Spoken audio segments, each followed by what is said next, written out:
Welcome to Kicking Your Teen's Troubles to the Curb with host Christina Nation, the ultimate guide for parents navigating the challenging yet rewarding journey of raising teenagers. Join your host Christina as she dives deep into the world of adolescence, tackling everything from academic pressures and social dynamics to mental health and independence. So please, welcome the host of Kicking Your Teen's Troubles to the Curb, Christina Nation.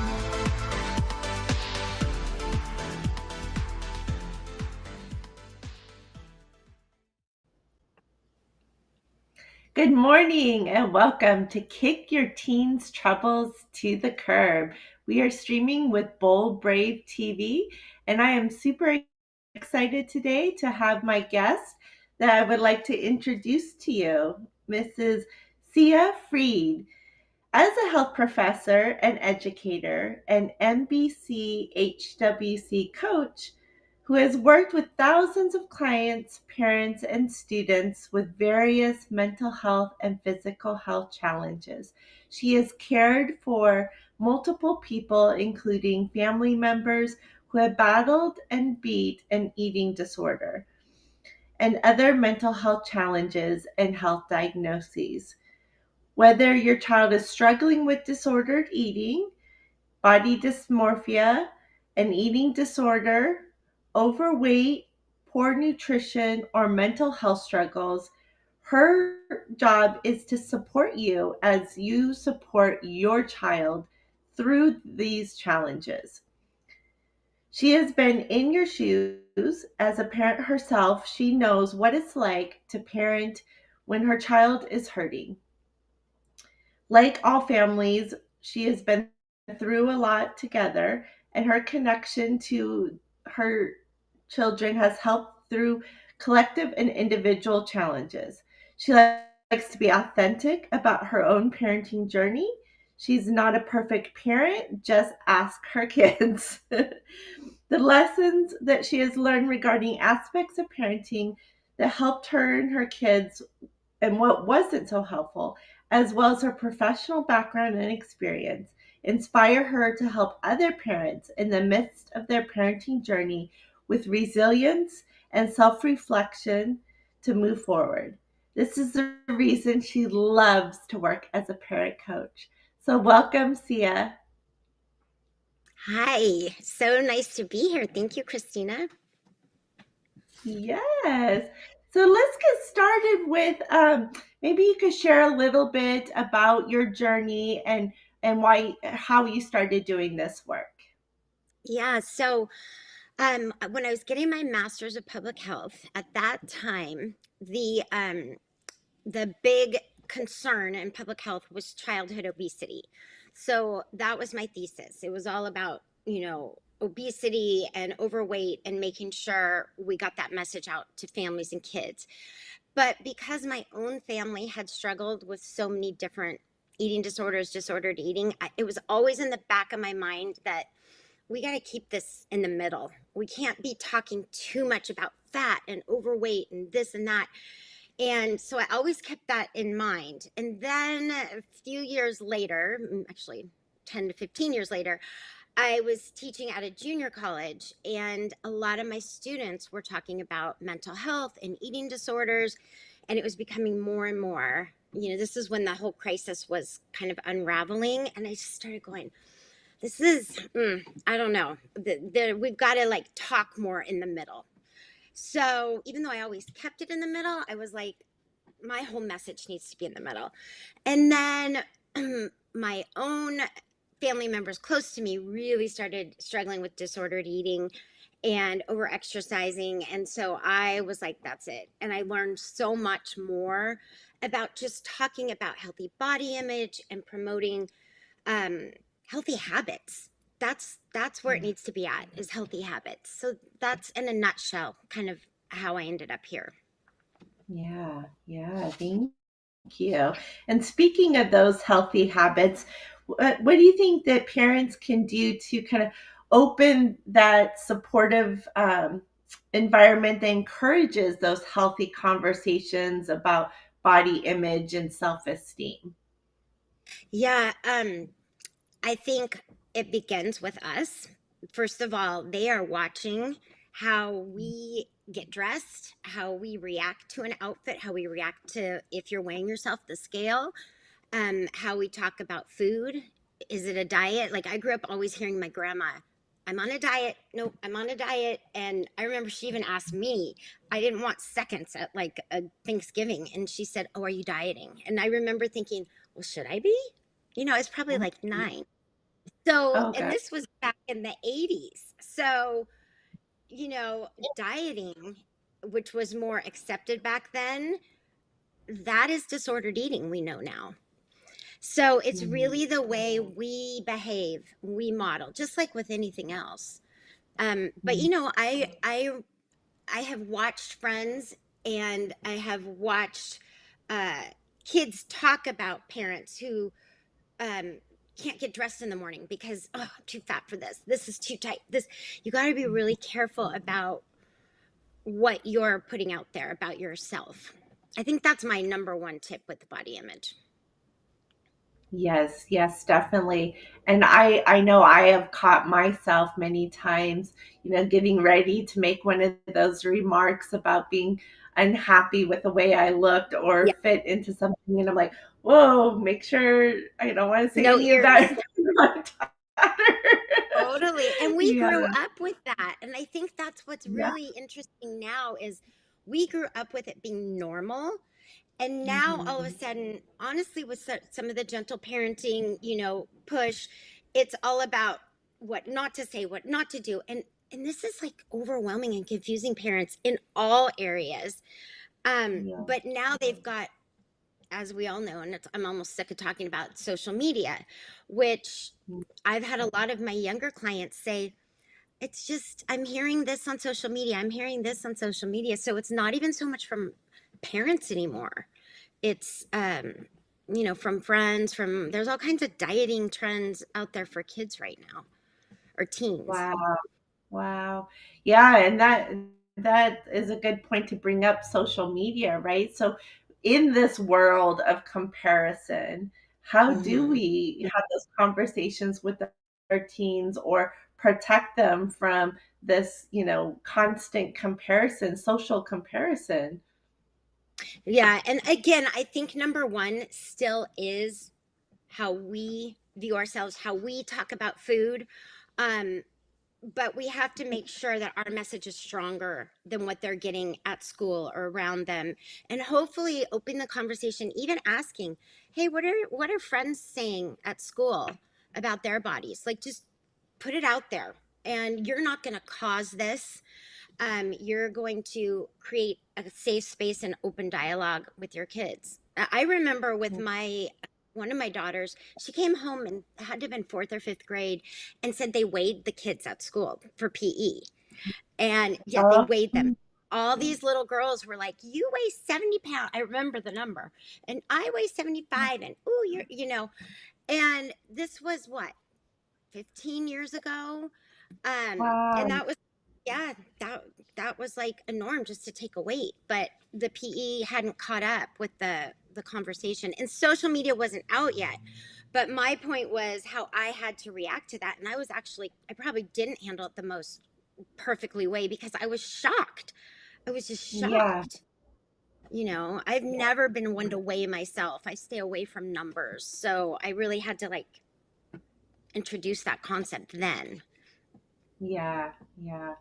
Oh, wow. And it does remind me of, like wrestling. That's pretty common in wrestling, right? You have to be a certain weight. And I know for my experience, my daughter was a national gymnast. And Oh, so yes, and so I know a lot of sports, like my daughter, her coaches were constantly talking to them about what they were eating and always making remarks if they were gaining some weight, talking about oh, you can't get fat and be a gymnast, and so it was a uh, constant thing that I yeah, that I had to continue to try to talk to and her do. about how to be Yeah, healthy and and have a yeah. um It's So some of those sports, it is Oh, still um, no, pretty sports prevalent. are actually, that's a big area of interest and passion for me because my daughter played, well, I had one daughter that played soccer at the high level and then a competitive dancer. Both of Mm, them, and they both reacted differently, but like the constant messages. And I'd say, here's like, I think the most important thing about the sports is most coaches, and hopefully they'd admit this, do not have any nutrition expertise, especially in an adolescent growing mind and body, and even mhm. more so in a menstruating female adolescent. Totally, that's one of the first things we look at for an eating disorder is the period regular. And so we have to, are we giving them nutrition to maintain that? And a lot of that is saturated fat. And a lot of coaches and parents would be like, stay away from saturated fat. But to grow and to menstruate, you need some saturated fat. So again, Mm, that's like so conflicting, you know. yeah, A message yeah, early on with definitely. weight was stay away from saturated fat, even teach your kids healthy fats, but they need a little bit if they are athletes at that high level and especially menstruating. So, Yeah, yeah. Okay. Yeah, I didn't so know that. and also parents were not educated. I made a lot of nutrition mistakes with my teen girls. I was talking to my daughter about it the other day, and um, just I didn't realize to get the healthy fats in there. Yeah. As they, it was like carb. And when they were little, do you remember bringing goldfish to the park all the time? And like the goldfish thing. And like these kids are growing up on really unhealthy foods. So they're like carb Mhm. prone. Yeah, yeah. And I feel like it's always changing or I'm always learning something new and it can be hard to keep up with, but yeah, I know I just learned, we're supposed to have healthy fats and avocado and olive oil and you Yeah. know. Yeah. Yeah. And that's what I'm saying. Like a park snack shouldn't have just been goldfish. Like bring the goldfish, but bring some string cheese, bring some peanut butter, bring other things. Whereas I remember I was just like, oh, this will fill her up, but it didn't. It made them more hungry. And then I watched them want the too many crackers and carbs through teen years. And I had to undo that and go, no, you got to eat that. That's bad for me. My coach told me, so it's changing. Yeah, yeah, definitely. So, can you share some effective strategies for promoting a balanced relationship with food and encouraging mindful eating habits among teens? So, you just mentioned a few.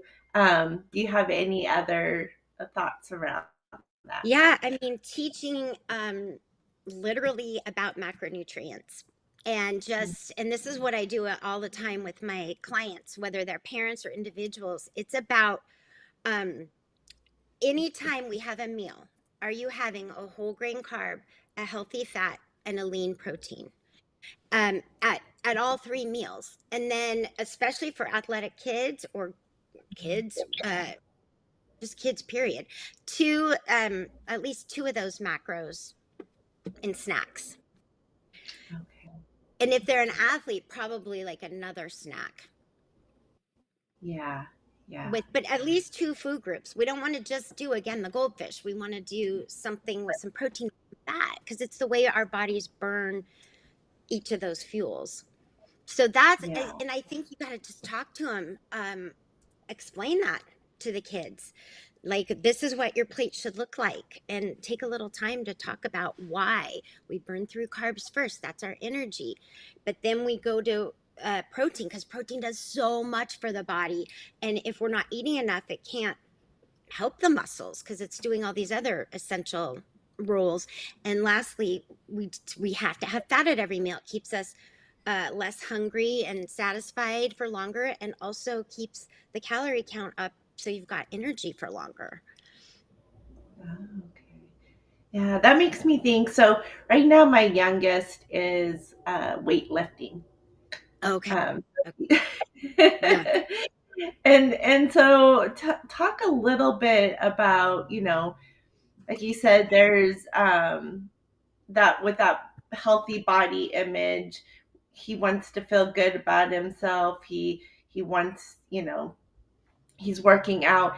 To me, it's like kind of the I'm noticing the opposite of what Yeah. myself is going through. Like here I am going through menopause and Yeah. I'm looking for ways to I to, know. watch what I eat, watch what I put into my body. And he is trying to gain weight and is I've almost thought that needs to be like one of my niches. Like I'm watching this, like it's like a paradox, like the menopausal, perimenopausal moms helping the disordered eating disorder, body dysmorphia kids. And like, it's hard to say, don't listen to me, my body's changing, yeah, but there is a little bit of that, to be very honest. Like I've consulted with a lot of doctors, endocrinologists, and they're like, women who are perimenopausal and menopausal, the protein's got to be upped so much. And then there's various things about, limiting carbs, but it's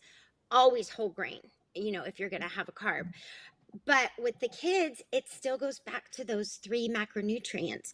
So I'm not a registered dietitian, so I can't prescribe amounts. What I really talk about more is like how to talk about food and body image and how to support your kids with messaging, right. and Yeah, communication. And it's just really comes like anything with mental health, being open and honest. We eat to nourish our bodies, to grow, and to provide energy.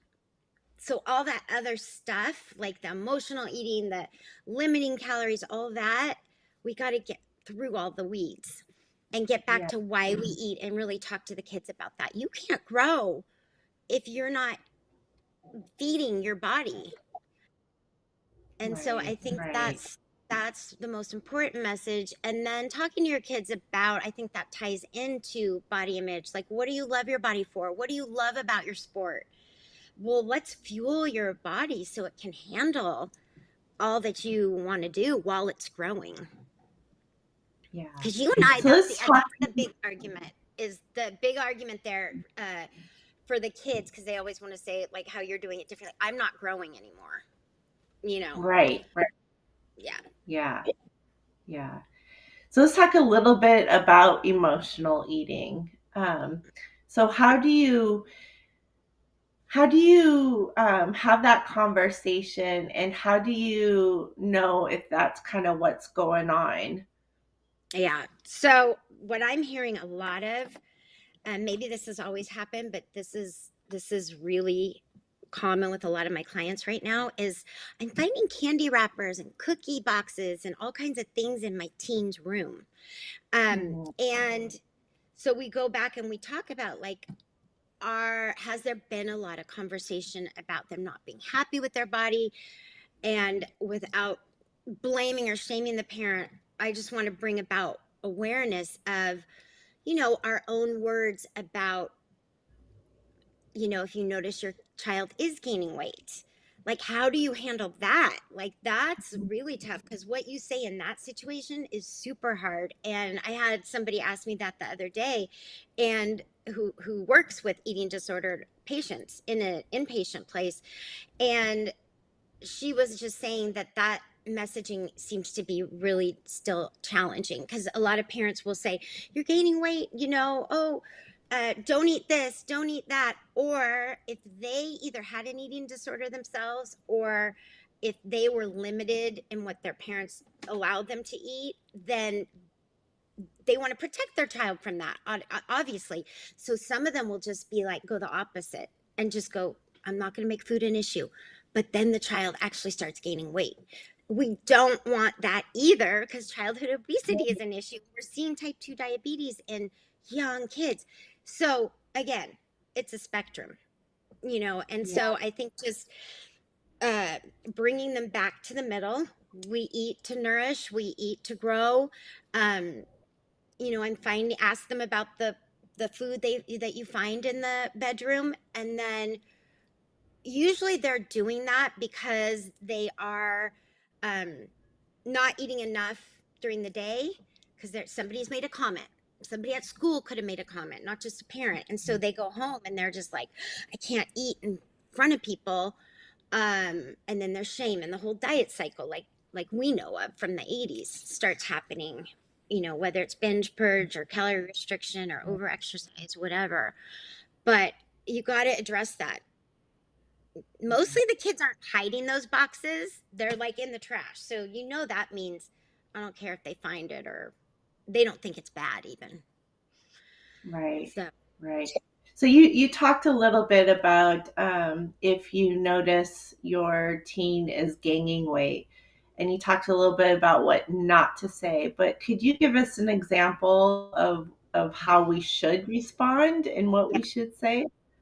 that's really tough. And I think it depends a little bit on if they are dealing with other mental health conditions. Because remember, with eating disorders, that's a mental health condition. So there could be underlying depression, anxiety. I always want the mental health expert involved, a therapist, a psychologist, and then having the pediatrician involved as well to make sure, are we on like an extreme path here, or is this just some disordered eating that we could curb? Um, Mhm. because if there's something more heavy, I don't think it's the time to bring in, we got to talk about, healthy eating. So I think that's important to have the mental health and pediatrician on board. And that being said, what they can say, but the way you address it is straight up. Like, we just, you're growing, and puberty can bring on all kinds of changes in your body. And I don't know if you've noticed changes in your body. Do you have any concerns? Um, and what I hear a lot is parents who, it doesn't bother my daughter or my son that they're gaining weight, it bothers me. So Mm, that's where it's important to realize, again, is this a health issue? Are we looking at type 2 diabetes? Are we looking at an eating disorder? Or are we looking at just normal puberty, prepubescent weight gain? And right. I think my advice is to always bring it off of gaining weight or a scale. Do not make them weigh. I had a client force her son onto the scale, and now he's obsessed with looking at the scale daily, and he's also hiding food. So he's got shame. And so we just want to talk about puberty makes us start to, have different sizes, and our body is growing at different rates, and sometimes it may go straight up and sometimes it might go out a little. And as long as you're exercising and you are eating balanced like we've talked about, then it's fine. Yeah. Well, I think that's part of the problem, right? Is as our culture changes and we're becoming more sedentary, where we're not, getting out and exercising or moving as much as we used to. Um, so what are, and, let's say we have a teen who's just wants to play video games all day. Yeah, What's I get your that advice all. for kind of getting them out and moving? I get that all, like seriously, big percentage of my clients. And um it tends to be, I don't want to stereotype, but it does tend to be more boys with the video gaming. And a lot of them, what I've noticed with my clients is they don't want to play sports, and so that's kind of their social and their safe haven.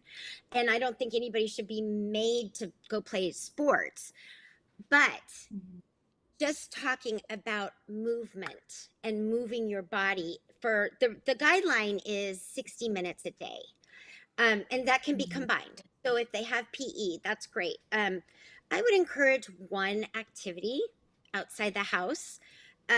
It's harder as they get older, but if you can start that, you know, um, middle school or younger, just listen. You don't have to be a competitive swimmer. You don't have to be a competitive runner. Just what do you want to do to move your body?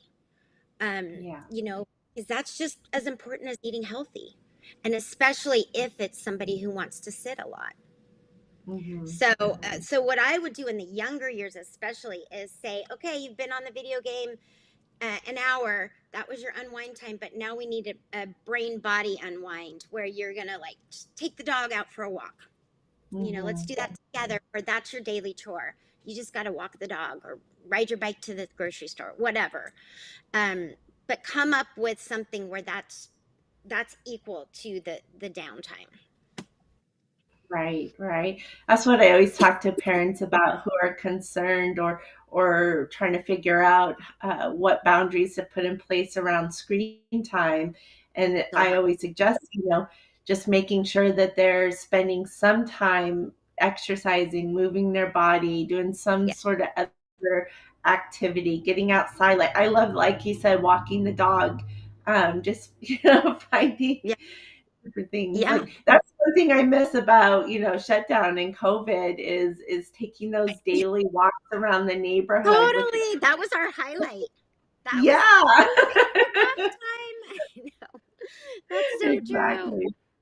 Yeah, it's super important. And so I made up this rule when I go into classrooms, and I share it with a lot of parents too, and it's called the 5181 rule. And what I encourage families, especially if you do not want to talk weight, like I said, if something else is going on, put this little 5181 challenge, and I people can email me, I can send it over. And it's a little graph, and each print one out for each family member. And the 5 is 5 fruits and vegetables a day combined. The first one is 1 hour of exercise a day, 8 hours of sleep, and the last one is have at least one like stress reliever or healthy coping tool.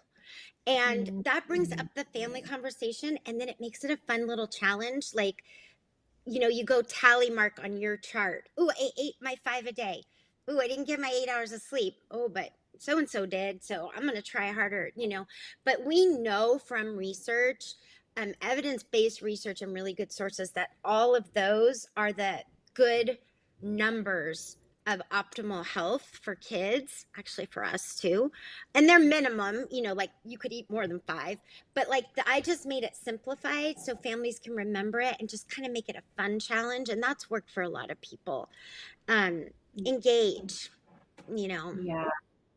I love that. Can you repeat that one more time? yeah, 5 one 5181 rule to balanced health. So it's 5 fruits and vegetables a day, 1 hour of exercise a day total, 8 hours of sleep, and one positive coping tool, at least one positive coping tool available to yeah, you or that you practice. yeah, So, yeah. and I'll Yes, say that I love to that. kids, have you looked at your 5181 today? If they're like, I'm bored or I don't feel good, well, look at oh, you didn't sleep last night. Let's make that a priority tonight. Um, Mhm. it's a great way to bring these discussions to your family and then make it more normalized and not about this family member, because we can all benefit from all of those. Yeah, yeah. Wonderful. All right. So, what are some warning signs that a teen may be developing an eating disorder, and how can family intervene appropriately?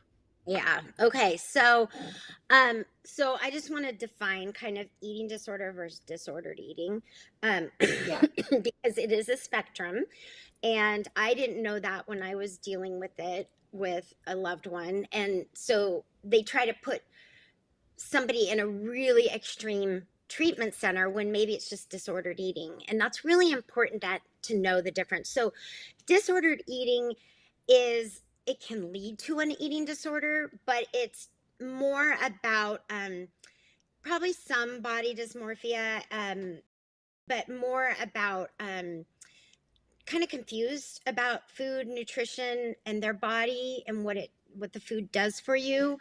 uh, but in and of itself, disordered eating is not going to lead to a serious disease. Like many of us live with disordered eating, like again, growing up in the 80s, the whole diet, stay under 1,000 calories. But a full on eating disorder would be anorexia nervosa, bulimia nervosa, binge eating can lead to that. But anorexia and bulimia are the ones that can really, anorexia lead to death. And it's the second highest psychiatric illness that leads to death after, I believe, suicide. So it is no joke in the extreme. But we want to prevent that from getting there. And this is awareness, acknowledgement, no heads in the sand. I always say to parents, like, you got to be real direct. Like, I am really direct because they'll often come to me before I send them to the doctor or the therapist. And I'll say, this is like life threatening. You have to get them to the doctor. And I actually encourage calling the doctor or therapist ahead to have the conversation to make sure that that clinic works with eating disorders. I found a lot of doctors, they'd rather send them to me than have that discussion with them. And so what's important is I've also found doctors or therapists who can make it worse. So have that conversation ahead. Sometimes just a heads up can make them, oh, I'm not going to talk about weight. I'm not going to talk about fat. I just want to talk about, you're not having your period. You're showing signs of vomiting, that kind of thing. So that they realize you either have to go inpatient to save your life, or there's things we can do, but we're going to be monitoring it. I mean, it's got to be direct. So signs would be like frequent trips to the bathroom after meals. I think that can be a little more obvious, but sometimes really hard to pick up on because you're just in your family role. Oh, she always goes to the bathroom, or he always goes to the bathroom after dinner. But start to really watch for that. Sores on their hand from the vomiting, teeth. Let's see, what else? Being funny about different food groups, avoiding certain foods, also being really preoccupied with what other people are eating, wanting to cook and prepare for other people, but not eating themselves. This is where we're getting even more scary, is like lightheadedness, fainting, and the thing is sometimes you don't know how extreme it is until there's a fainting, or in all honesty, until somebody doesn't wake up. I had somebody whose child was a cross country runner, and the family didn't know because they were cross country. They were running all the time. Their heart rate was so low, and the child died in their sleep. So sometimes we don't know because of some of these behaviors seem acceptable or normal, or we just don't know. So much of it we don't know as parents. Right. Or even doctors can miss it too. So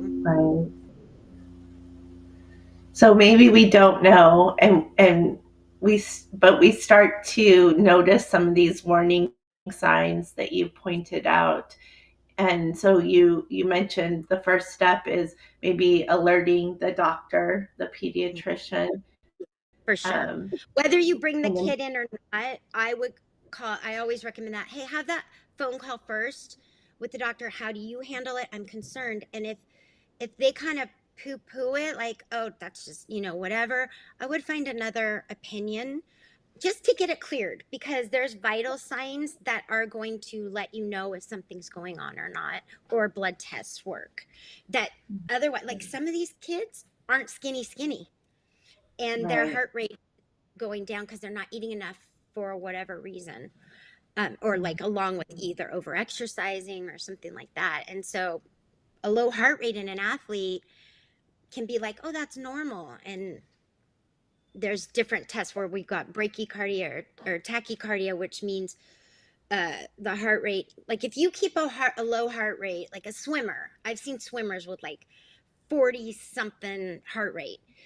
But then I saw a soccer player who had a heart rate of 40, but then they laid down and it dropped. And then when they sat up, it spiked. But then you have them lay down. There's a whole test to see if it's consistently low or with different movements, it fluctuates. So you can't tell that by looking at somebody. Right. So let's say, you've alerted the doctor, you want to have this conversation with your teen. What does that conversation sound like? You said be direct, but can you give us, an example of what you might say?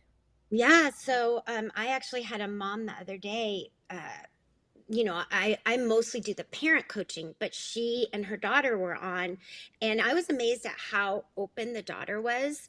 It was, I said, she admitted to vomiting.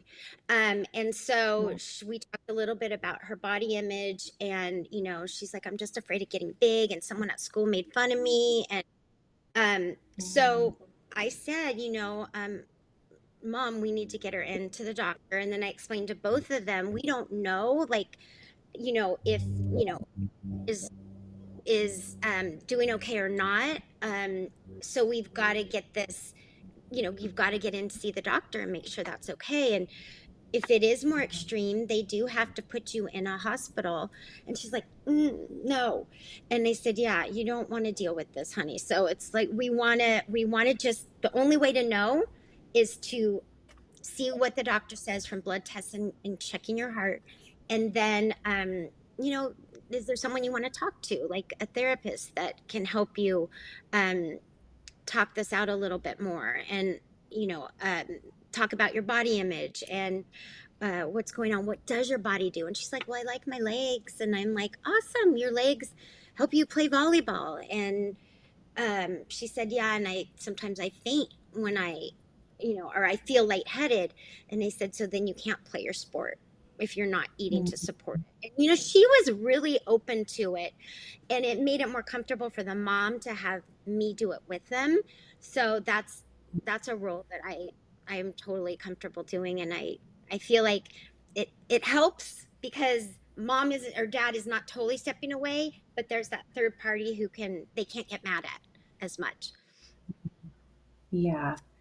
Yeah. So in addition to having that conversation and letting them know that, things that behaviors you might be observing and concern that you may have, but also bringing in as much support early on as possible, Yeah, then, whether yeah. that's your pediatrician or a parent coach that specializes in this area, such as yourself, right?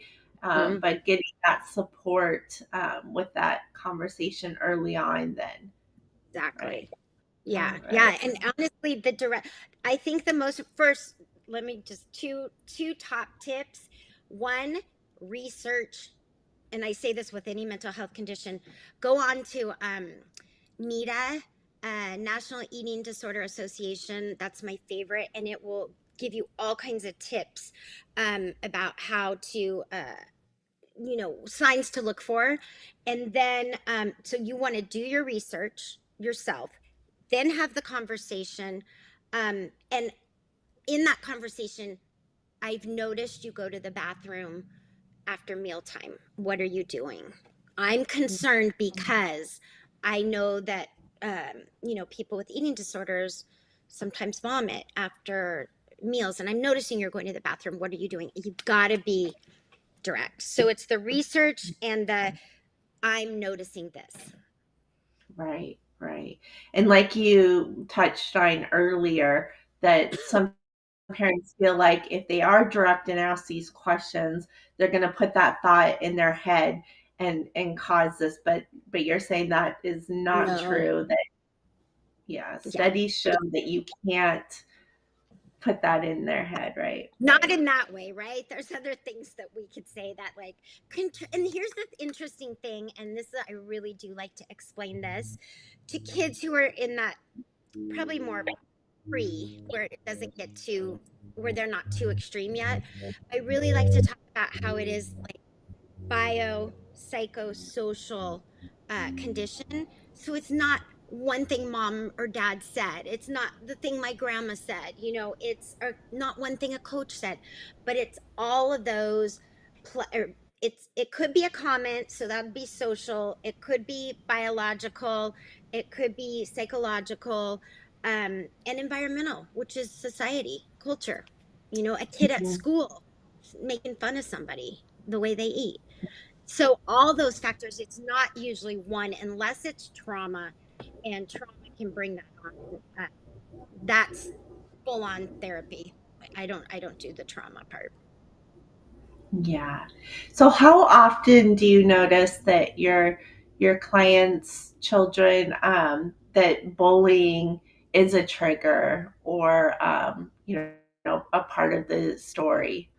Yeah, I mean, I think it's almost hard to define it because, like, when my daughter got weighed at PE, it wasn't direct bullying, but those conversations about, I mean, she was tiny and she was an athlete. So she might have weighed a little bit more, but she was little.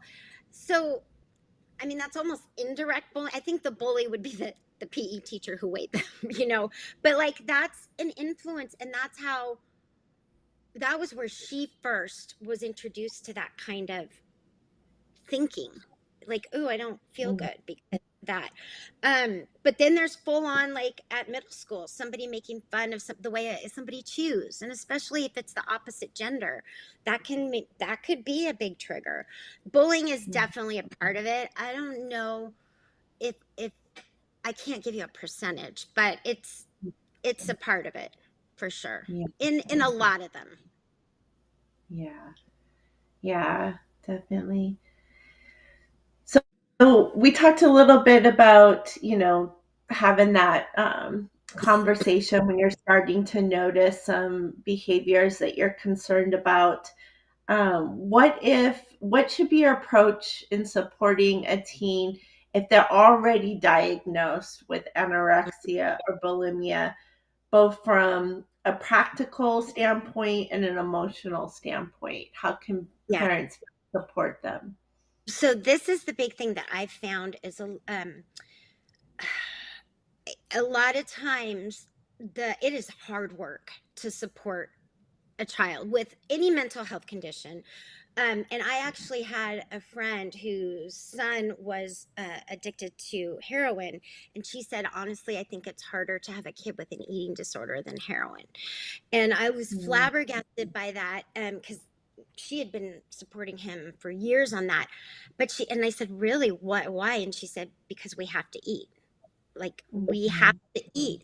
And so that's why it's so important with all these biopsycho environmental factors. That's why it's so important early on to just talk about why we need 3 healthy meals with nutrients and talk healthy about our own body, because it sends that normalization of eating. And so I think it's with whatever trigger there is, like if it's bullying or whatever, if at home it's supported with these healthy meals, and even family dinners are huge, but I also know with kids in sports and activities, it's harder than ever, but at least once a week so that they can see all of the family getting around a meal in a healthy way, with healthy Yeah. conversations.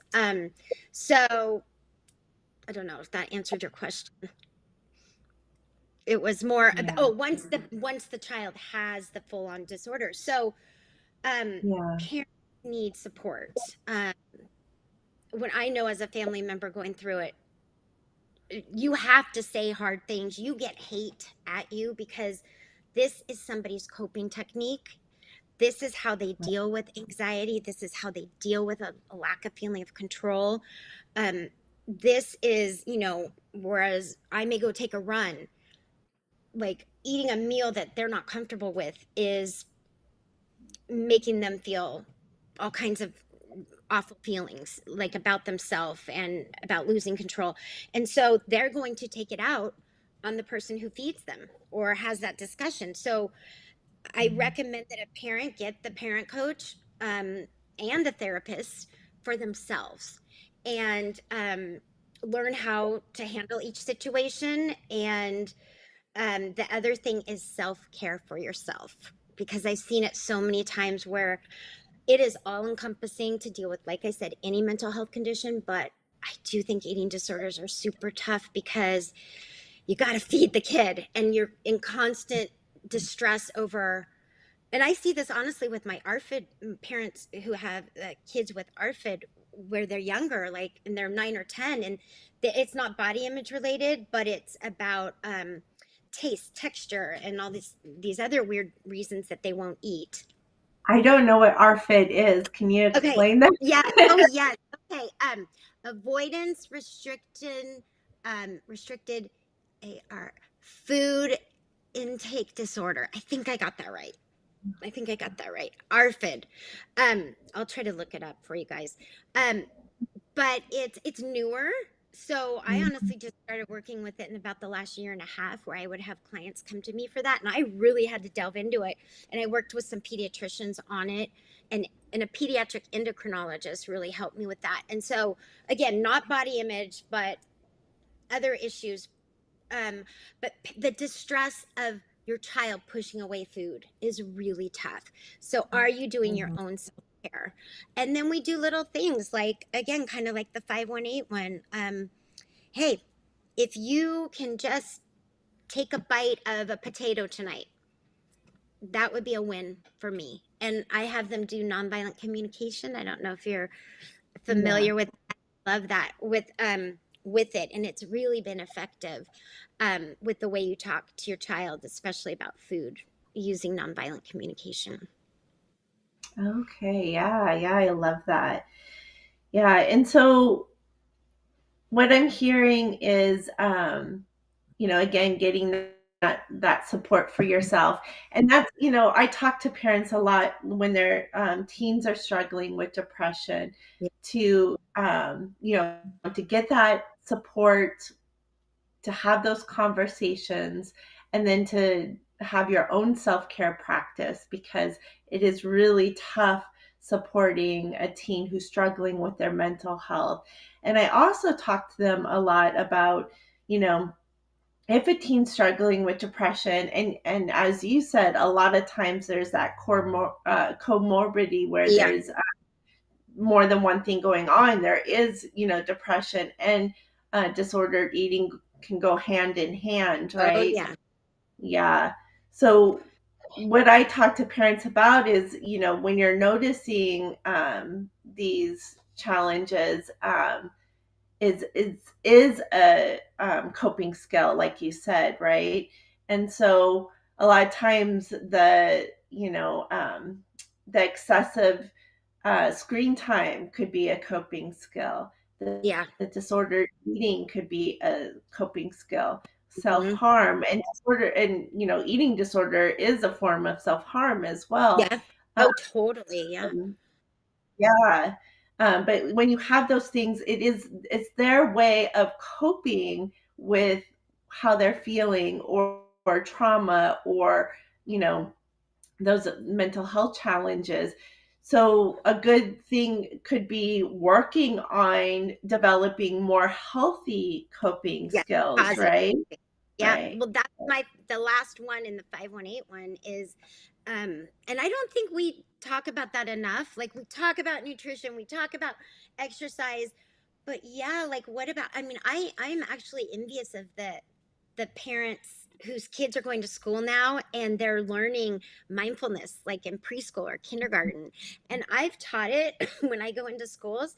I do finger breathing, and a teacher told me that she noticed several of the kids just doing this at their desk, like to regulate, and so they're learning this early, and Yeah. that's amazing. So because we know the mental health is at an all-time high, and it doesn't seem to be getting better. And teaching them coping skills is huge. Yeah. Yeah. Yeah. So would you say DBT, then dialectical behavior therapy, is really helpful for those with eating disorders? Yeah, I've definitely seen that play out with a lot of my clients who have gone to therapy. Yeah. Yeah. Yeah, so teaching that mindfulness, kind Mhm. of, working with your teen to come up with some different healthy coping skills, right? It can be, Yeah. like you said, getting outside, moving their body, some creative outlets, Yeah. like you said, some could be sports, but if they don't like sports, what are some other healthy ways? So that could be some sort of writing in a journal. It could be, Hmm. having a podcast. It could Yes, be. yes, yes. Who knows? A YouTube channel, right? Um, Yeah, yeah, exactly. Yeah, totally. But we don't want to get them on the screen too much. That's the problem. So right. I think it's explaining that just like exercises for the body and exercise can help our brain as well. Our minds are just so over, they never get a break. So how can you take a break? And when I go into the classrooms, I talk to kids, or when I have parent child clients, we'll talk about that, and right away they will say something they know. And I don't know, a lot of them are in therapy, like they'll raise their hand, I'm in therapy, it's great, they're all so open about it. But I love what they say, like one, these are the top ones. I read a book, um I let's see, what I put on music, I sit in my favorite chair, I pet my dog, some sleep, although you gotta be careful, we don't want too much, as it's so hard again. But having that discussion, and that's why I like the 518 one, because you're going through all of the most important areas. And I think for a coping tool and for movement, you could actually, um, like I mentioned before, if you Xbox, I've heard that as a coping tool. Okay, but we got to get outside too. So, I want you to take a walk with me, or let's leave our phones at home and go out and find 5 things we notice in the neighborhood. I Yeah, did this with school kids. I challenged them to put their phone down for a week, and they almost all did it. And they came back like, I heard birds. Like I saw a neighbor who I never met before. Like you and I did that. Like we'd ride our bikes and wave to people and notice things. But these kids, even when they're walking home from school, I'm like, you are going to get hit by a car because your face is in your phone. exactly. Mhm. And so put that phone down and take a family walk and see what you notice. And they'll get into it. They may give you a hard time at first, but just go, nope, we're going to do this, you know? Yeah, yeah. And that I can love bring that. up a discussion about a coping tool. Like you felt Yeah, better for a few minutes. So yeah. there's so Well, many. thank you. This has been such a great conversation. It is such an important topic that it's especially in our society nowadays, like you said, the way that we approach the way that we think about ourselves and our bodies and the food that we put in our body. So thank you so much for shedding some more light on this topic, and educating us and how we can better support our parents. So how can my our viewers learn more about your work and get that 5181? I love that. Yeah. Yeah, so share that with us. Well, so my website is siahfriedcoach.com, but I encourage you to email me at siah_freed at Yahoo. My free offer actually is that it's much prettier, so I'm not going to show this, but it's 4 steps how to talk to your teen about food, and without making it worse. And so Oh, it's, you can go on my website and download that. So that's my free offer that I love to offer people. But the 5181 challenge, if you email me, then I will send that to you. So I wow. encourage people to get both of them, because it kind Yeah, of covers everything. If you can have that conversation, and it's a guide how to start the conversation. And then the 5181 is that fun family challenge. yeah, I love So it. email or my website, and there's my dog. Great. Well, thank you so Yeah. much. And I also want to let readers know that if you're concerned that your teen is struggling with depression, or it could go hand in hand, like we talked about with disordered eating as well, then you can also download my free 10 ways to distinguish between the typical teenage behavior and teen depression at my website, empoweredparenting.family. And if you have not got your copy yet, I did just publish the companion workbook for my book, The Power of Everyday Grace, Parenting Teens with Depression Workbook. So that's available on Amazon. So grab your free PDF, go and order your book, and I'm so glad that you joined us for this conversation, and we will see you next week. So thank you. Bye-bye. Thank you, Christina. Bye-bye. This has been Kicking Your Teens' Troubles to the Curb with host Christina Nation. Tune in each week as Christina features expert interviews, real-life stories, and practical strategies that empower parents to connect with their teens and effectively address their struggles. Here, Tuesdays, 11 a.m. Eastern, on the Bold Brave TV network, powered by B2 Studios.